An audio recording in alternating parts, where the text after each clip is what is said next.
There are now two ways in order to get your students to join your Google Classroom. So students will need to log in to Classroom using their school credentials. So by either going to classroom.google.com or by going over into their waffle, just as you did, and opening up Classroom. Once they're there, they'll need to put in either the join code or they'll be using a link. Let's show you how to use the join code first. So you'll see this class code, and it's always right here front and center on your stream.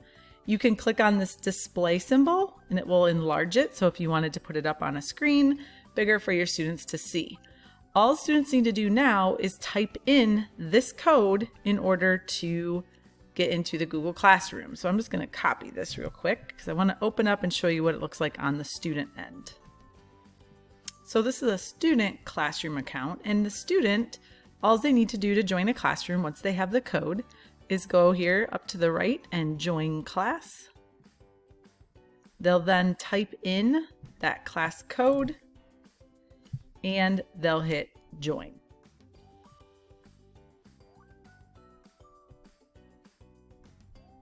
And now you can see the student has joined the Google Classroom. Now, just released this summer was now you can actually have students join as well with a link, a specific link to your classroom. So when you saw my display there, you saw down here it said copy invite link.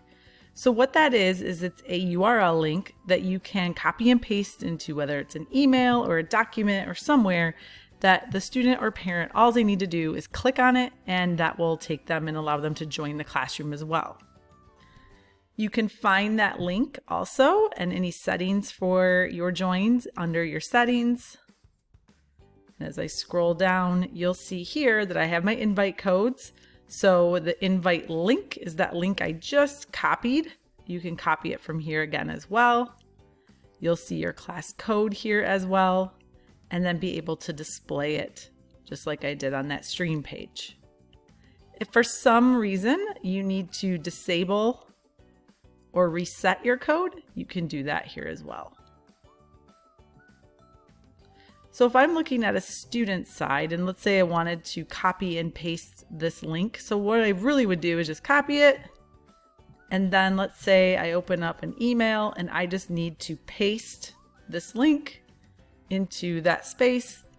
That student would click on the link and it will automatically join them into the classroom. To check to make sure a student is in the classroom or has joined the classroom, you're going to go to your People tab, and that is where you will begin to see your students joining your classroom. Once I do a little refresh here, you'll now see that student has been joined into the classroom. From here, you have some options. You can, if you are a Google email user, so you use Gmail at your school as your school Gmail, you will be able to directly email students from Google Classroom. If you're a Microsoft email user, you will not be able to directly email students from Classroom. That is the one and only thing you can't do in Google Classroom if you are on Microsoft email. But other than that, that is where you'll find your students. And from here, you also have the options to, if needed, email, remove, or mute a student. Muting a student means you did not remove them from the classroom, but they are currently muted from participating in the classroom.